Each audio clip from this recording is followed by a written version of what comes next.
أعوذ بالله من الشيطان الرجيم بسم الله الرحمن الرحيم الحمد لله رب العالمين والصلاة والسلام على أشرف الأنبياء والمرسلين وسيدنا شفيعنا هادينا ومولانا أبي القاسم محمد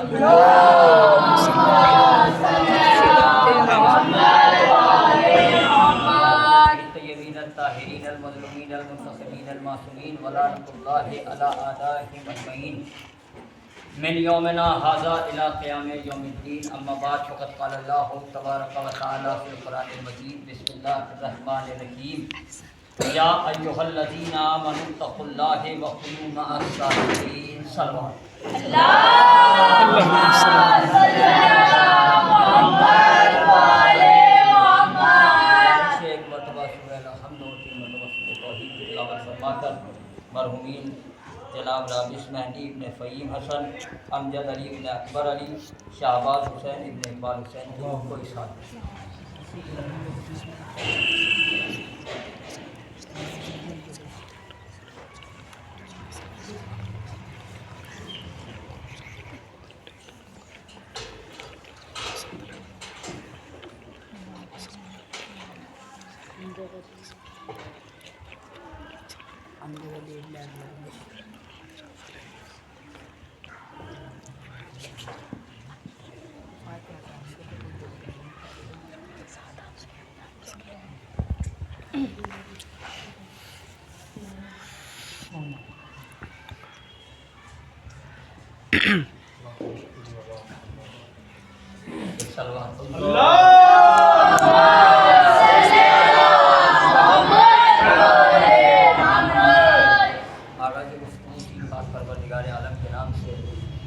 جس کی مدحت تک بولنے والوں کے تقدیر کی رسائی وہ خالق ارض سما و مالک کون و مکان اپنی کتاب قرآن مجید میں ارشاد فرما رہا ہے یا ایھا الذین آمنو اے صاحبان ایمان اے ایمان والوں تقوی الہی اختیار کرو وکونوا مع الصادقین اور سچوں کے ساتھ ہو جاؤ۔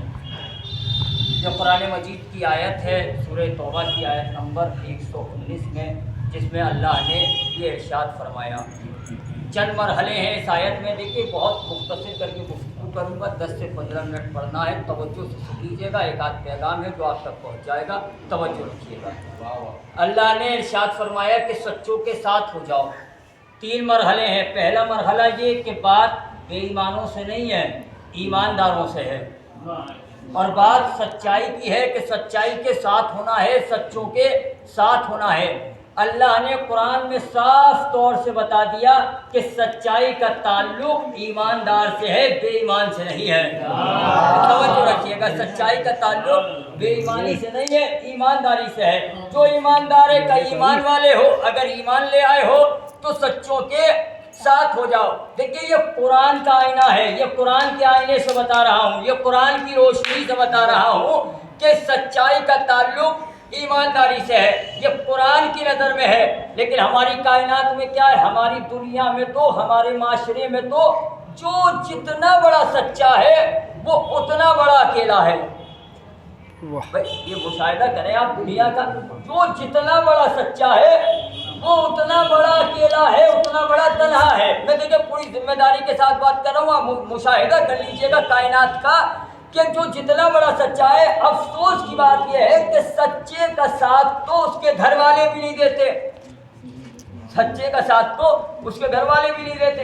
آپ دیکھیے مثلاً 2 لوگ ایک حق پر ہو، ایک باطل پر ہو، 2 لوگوں میں آپس میں جھگڑا ہو، کوئی شخص تیسرا جا کر فیصلہ کر دے کہ آپ سچے ہو آپ جھوٹے ہو، یہ فیصلہ کر کے ہاتھ ہو جائے گا، لیکن جیسے ہی گھر پہ جائے گا تو سب سے پہلے اس کی زوجہ اس کا دامن پکڑیں گی، سب سے پہلے بیگم صاحب کہیں گی کہ بھیا تمہیں کیا ضرورت پڑ رہی تھی، کیوں کسی کے بیچ میں بول رہے تھے، توجہ ہے نا، لیکن پیغام آپ تک پہنچانا توجہ رکھیے گا ہے، بھائی تمہیں کیا ضرورت پڑ رہی تھی کہ جو کسی کے بیچ میں بولے، تمہیں سچ بولنے کی تم ہی پوری بستی میں، پورے نوگاوا سادات میں، پوری امروہہ میں تم ہی سچے رہ گئے تھے، تمہیں بیچ میں بولنے کی ضرورت کیا تھی؟ بھائی یہ ہے ماحول ہماری دنیا کا۔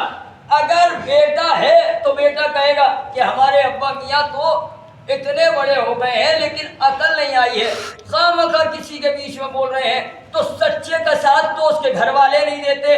یہ ہے سچے کا حال ہماری اور آپ کی دنیا میں، سچے کا ساتھ اس کے گھر والے بھی نہیں دیتے۔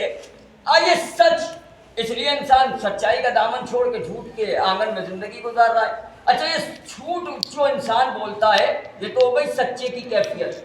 آئیے اب ایک نظر اور دیکھ لیجئے کہ انسان جھوٹ بولنا سیکھتا کب سے ہے اور کیسے ہے اور کیوں جھوٹ بولتا ہے۔ دیکھیں انسان کے جو جھوٹ بولنے کی ابتدا ہوتی ہے، بہت مختصر کر کے بیان کر رہا ہوں، جو ابتدا ہے، جو بنیاد ہے اس کے جھوٹ کی، وہ بچپن میں ڈالی جاتی ہے۔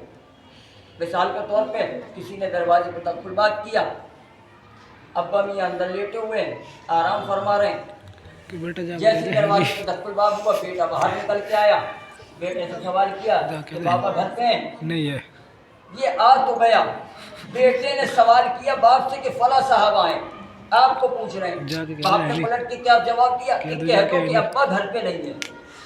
آرام سے لیٹے، سردی کا زمانہ ہے، ابا نے سوچا کہاں جائیں گے سردی میں، کہاں لے کر جائے گا، کہ کہہ دو ابا گھر پہ نہیں ہے۔ یہ باہر آیا، آگے سے نے کہا کہ ابا گھر پہ نہیں ہے، لیکن اس کے ذہن میں تصویر بنی کہ اگر سچ بولو گے تو پھنس جاؤ گے اور جھوٹ بولو گے تو بچ جاؤ گے۔ بچے ہیں نا، اگر ایک تصویر اس کے ذہن میں، ایک بات نے جنم لیا کہ اگر سچ بولو گے تو بچ جاؤ گے اور جھوٹ بولو گے تو بچ جاؤ گے۔ تھوڑا سا بڑا ہوا، ایک دن اسکول جانے کے بجائے کرکٹ کھیلنے چلا گیا میدان میں، اب لوٹ کے آیا تو ماں نے سوال کیا کہ کہاں گئے تھے، پھر سے سوچا کہ اگر سچ بولا تو پھنس جائیں گے، کب وہ پڑھنے گئے تھے، اسکول گئے تھے، جھوٹ بولا پھر بچ گیا۔ تھوڑا اور بڑا ہوا، جاب لگ گئی، جانے لگا، جیسے ہی جاب پہ گیا، اب اس کا آفس ہے 8 بجے کا، گھر سے نکل رہا ہے 7:45 بجے، اب وہاں دیر سے پہنچ رہا ہے، بہت سوال کر رہے ہیں کہ کہاں گئے تھے، تو وہ بچپن سے سیکھتا ہوا آ رہا ہے نا کہ اگر سچ بولا کہہ دے کہ دیر سے نکلا تھا تو پھنس جائے گا، تب پھر جھوٹ کا سہارا لیا جائے، پھر جھوٹ بول دیا۔ توجہ رکھیے گا، نتیجہ آپ کی بارگاہ میں پیش کر رہا ہوں، توجہ رکھیے گا۔ ایک سلوات پڑھیں حضرت آل محمد پر۔ اللہم صلی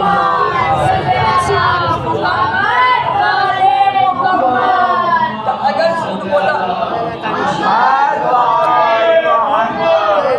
سچ بولا تو پھنس جائیں گے، جھوٹ بولیں گے تو بچ جائیں گے۔ اب مرحلہ آیا، دیکھیں سائنس نے تھوڑی سی ترقی، ابھی تک جھوٹ بولتا ہوا آ رہا تھا، سائنس نے تھوڑی سی ترقی کی، ایک سسٹم بنایا گیا جس کو جی پی ایس سسٹم کہا جاتا ہے، جس کو جی پی ایس سسٹم کہا جاتا ہے۔ اس کا کیا ہے کہ وہ آپ کی لوکیشن باس کو بتا رہا ہے۔ اب یہ انسان جو کل تک جھوٹ بولتا آ رہا تھا اب جھوٹ نہیں بولے گا، اب یہ جتنے بجے گھر سے نکلے گا، جس وقت آفس میں پہنچے گا، یہ سچ بتائے گا۔ میں کہوں گا کل تک تو جھوٹ کے آنگن میں زندگی گزار رہا تھا، آج سچ کی دنیا میں کیسے آ گیا کہ مولانا اب جھوٹ نہیں بول سکتے۔ میں نے کہا کیوں؟ کہا اس لیے کہ باس آفس میں بیٹھ کے سب دیکھ رہا ہے۔ پر توجہ کیجیے گا، اب باس آفس میں بیٹھ کے سب دیکھ رہا ہے، اس کا مطلب اگر انسان کو اس بات کا یقین ہو کہ کوئی اسے دیکھ رہا ہے تو انسان جھوٹ نہیں بولتا۔ بھائی توجہ نہیں دیا آپ نے؟ اگر انسان کو اس بات کا یقین ہو کہ کوئی اسے دیکھ رہا ہے تو انسان جھوٹ نہیں بولتا۔ مجھے حیرت ہے اس انسان پہ کہ جسے انسان کے بنائے ہوئے جی پی ایس سسٹم پہ تو یقین ہے، نگاہ قدرت پہ یقین نہیں ہے۔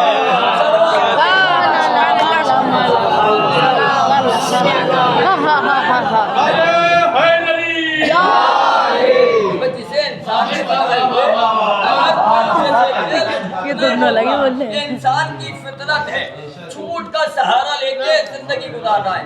اللہ نے یہ نہیں کہا کہ تم سچے ہو جاؤ، آخری بات ہے اور یہیں سے ربط مسائل ہے۔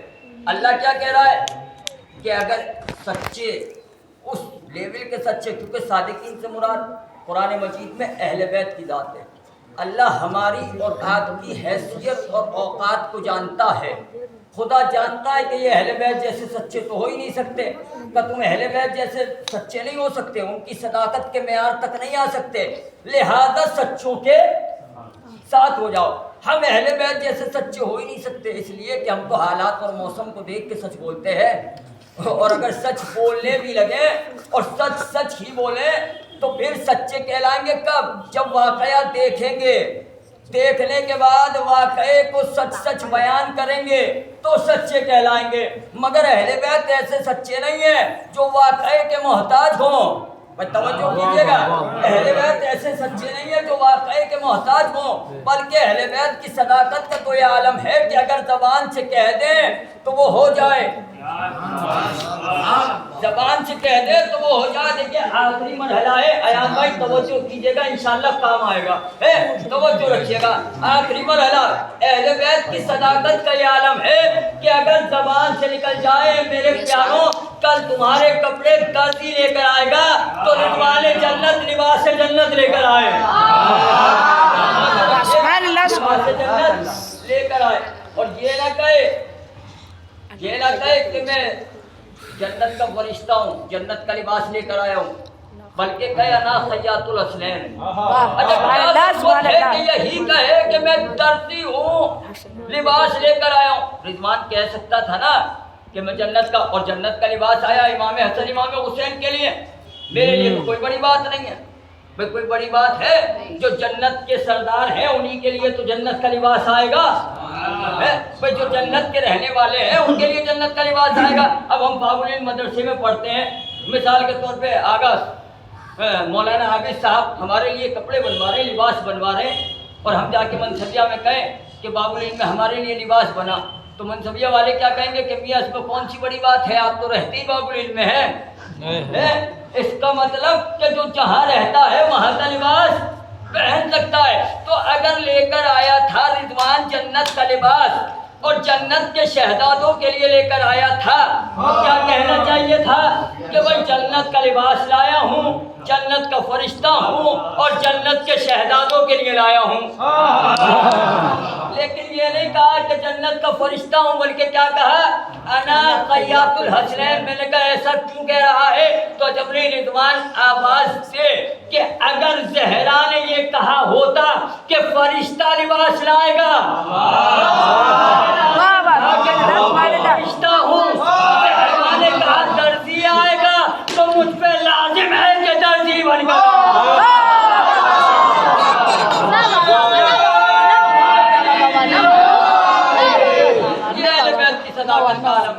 کیا مجھ پہ لازم تھا کہ میں درزی بن کر آؤں؟ میں نے کہا رضوان جنت میں اتنے بڑے عہدے پر فائز اور یہاں کے کہہ رہا ہے کہ میرے جنت میں درزی ہوں۔ میں نے کہا یہ اپنے آپ کو درزی بتا رہا ہے معمولی سا؟ تو رضوان عجب کی آواز دے کہ رضوان جنت ہوں آدم کے لیے، نوح کے لیے، ابراہیم کے لیے، اسماعیل کے لیے، اہل بیت کے لیے نہیں۔ میں نے کہا رضوان کچھ بھی کہ یہاں تو تیری توہین ہو ہی گئی۔ تو جب نے رضوان آواز دے کہ نادان تو نے یہ تو دیکھ لیا کہ میں درزی بن گیا، ارے ذرا یہ دیکھ درزی بنا کس کا ہوں؟ جس کا ناتا بننے میں رسول کی توہین نہیں ہوتی تو درزی بننے میں میری توہین کیسے؟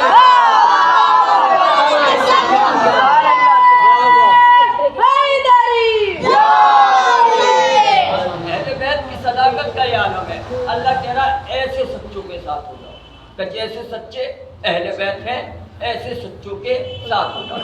تو انسان کو چاہیے کہ وہ جھوٹ کے آنگن سے نکل کر سچائی کے آنگن میں زندگی گزارے اور ایسے سچوں کے ساتھ ہو کہ جیسے کربلا والے۔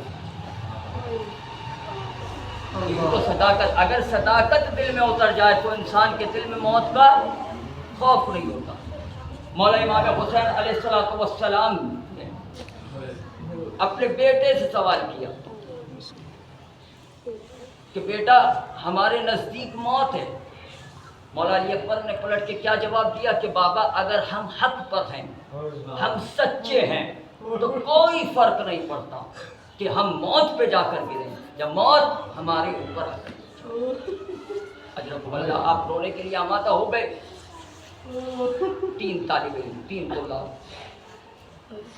جو 1 سال میں ہمارے بیچ سے اس دار فانی سے رخصت ہو گئے۔ یقیناً ایک جوان کا مرنا ہمارے اور آپ کے لیے بہت بڑا درد ہے، لیکن ذرا ایک باپ سے پوچھو کہ جس نے جوان کو بیعت نہیں کی، لیکن انسان کی زندگی میں یہ مراحل، اگر کربلا نہ ہوتی تو یہ درد قابل برداشت نہیں ہے، قابل برداشت نہیں ہے ایک جوان کا۔ لیکن مرنے والے اس دنیا سے گئے، وہ کسی کے بھائی بھی ہوں گے، کسی کے بیٹے بھی ہوں گے۔ جانتے ہیں ایک بہن کو اپنے بھائی سے کس درجہ محبت ہوتی ہے؟ 3 مرحلے مصائب کے میں آپ کی بارگاہ میں پیش کروں گا اور مختصر کر کے آپ کی رعایت کیجیے گا۔ 3 مصائب پڑھنے کا نام نہیں ہے، تصور کا نام ہے، تصور کیجیے گا۔ مرنے والا کسی کا بھائی بھی تھا، ایک بہن کو بھائی سے اس قدر امید ہوتی ہے کہ جب مدینے سے یہ قافلہ چلا تھا تو سغرا یہ سوچ کے محمل میں بیٹھی تھی کہ کوئی جائے نہ جائے سغرا ضرور جائے گی، اس لیے کہ سغرا کو معلوم تھا کہ بابا اکبر کے بغیر نہیں رہتا اور اکبر سغرا کے بغیر نہیں رہتا۔ اجرکم اللہ، اتنی محبت ہوتی ہے ایک بہن کو بھائی سے کہ ایک بھائی کے قدموں کے نشان کو دیکھ کر زندہ رہی اور 9 برس میں اس کے سر کے بال سفید ہو گئے۔ اجرکم اللہ، خدا تمہیں کوئی غم نہ دے سوائے مظلوم امام کربلا کے۔ یہ بہن کی محبت ہے بھائی سے۔ آئیے ایک ماں کو بیٹے سے کس درجہ محبت ہوتی ہے، اگر یہ آپ کو دیکھنا ہے تو اس کی دلیل ہے فاطمہ زہرا۔